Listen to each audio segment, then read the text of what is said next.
Si tuvieses que darle un consejo después de todo esto a un emprendedor, ¿cuál sería? Primero hay que ver si realmente esa persona es emprendedora. Ok. Si, digamos, yo creo que no todo el mundo es emprendedor, así como no todo el mundo es pianista, futbolista o cosas que se me pueden ocurrir, matemático. Yo creo que hay una especie de don que uno tiene que tener que después se puede profundizar estudiando y con mentorías y trabajando y aprendiendo de los errores. Así que la primer pregunta que yo me hago cuando alguien me dice que quiere ser emprendedor es si hacer una introspección para tratar de entender si realmente la persona tiene lo que hace falta para ser emprendedor. Y después está el tema de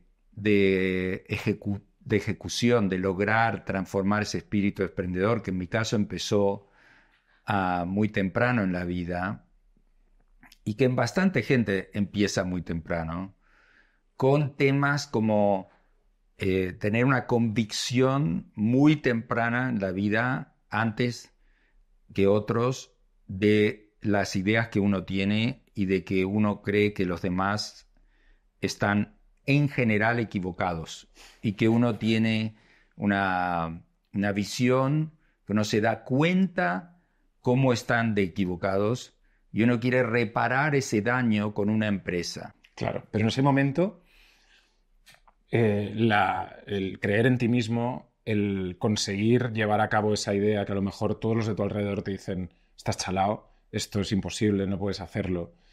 Convencer a no sé, a unos inversores, a unos socios, a mucha gente, requiere de un esfuerzo titánico en muchos casos. Sí, también requiere de ser tenaz, de Ok. tenacidad, de escuchar, pero no escuchar totalmente. Cuando uno piensa por qué el emprendedor más exitoso del mundo, Elon Musk, con quien he tratado y trato ocasionalmente porque es otro apasionado de la fertilidad, eh, él es Asperger's, ¿no? Ujú. Entonces, cuando uno piensa, bueno, ¿cómo puede ser que la persona más rica del mundo sea Asperger's?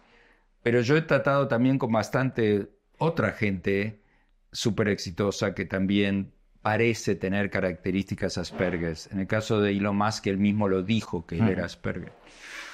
Entonces, ¿qué significa ser Asperger con respecto a ser emprendedor?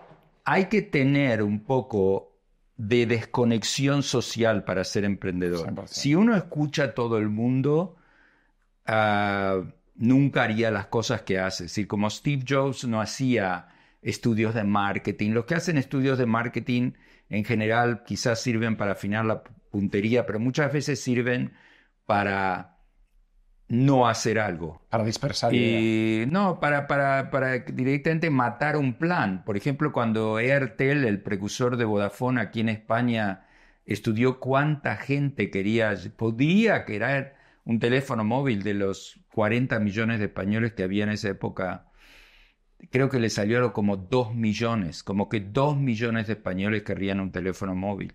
Ahora hay más teléfonos móviles que gente. Yo creo que los estudios de mercado no sirven en general y que sí sirve esa especie de convicción antisocial o en contra de la sociedad, no sé si llamarla antisocial, pero por ejemplo cuando uno piensa en Elon Musk y los coches eléctricos, cuando él empezó con los coches eléctricos, que yo lo conocí en ese momento, y digamos, era como ir totalmente contra la corriente, ¿no?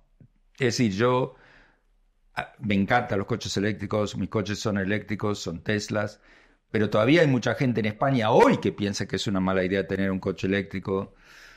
Cada vez hay más gente que se da cuenta que no es un tema político, inclusive fue politizado como si fuera de izquierda tener un coche eléctrico y de derecha tener un coche a gasolina, cuando en realidad es más barato tener un coche eléctrico a lo largo de 5 años. Pero esta convicción que sienten los emprendedores en el comienzo, cuando nadie cree en ellos, o como cuando yo empecé la empresa de fertilidad Ujú. y levanté los primeros 100 millones de dólares, porque en esa época yo vine a vivir a España, pero en esa época me volví a vivir a Estados Unidos, Ujú. donde vivía antes y después volví a vivir a España. Y Y yo decía a los inversores, les decía, mire, las relaciones sexuales son maravillosas, pero no para tener hijos. Wow. Entonces la gente me escuchaba y decía, ¿cómo las relaciones sexuales, que eran maravillosas, casi todo el mundo estaba de acuerdo, pero la parte de que no son para tener hijos, eso le chirriaba a la gente, era Que es como algo decía, como que ¿cómo no biológicamente. son buenas para tener hijos? Claro. Y entonces yo decía, mire, como ahora los tenemos tan tarde, en los 30 y los 40, un tercio de toda la gente que quiere tener hijos en los 30 y los 40 fracasa, no puede. Ujú. Entonces yo le decía, ¿usted tomaría una aerolínea que se estrella un tercio de las veces? ¿Usted conduciría un coche que no arranca un tercio de las veces? Y ahora me va a decir que para hacer una familia usted está contento con una tecnología que son las relaciones sexuales, llamémosla tecnología en el sentido que consigue un objetivo, tener hijos, aunque sea la tecnología de la evolución, animales y humana.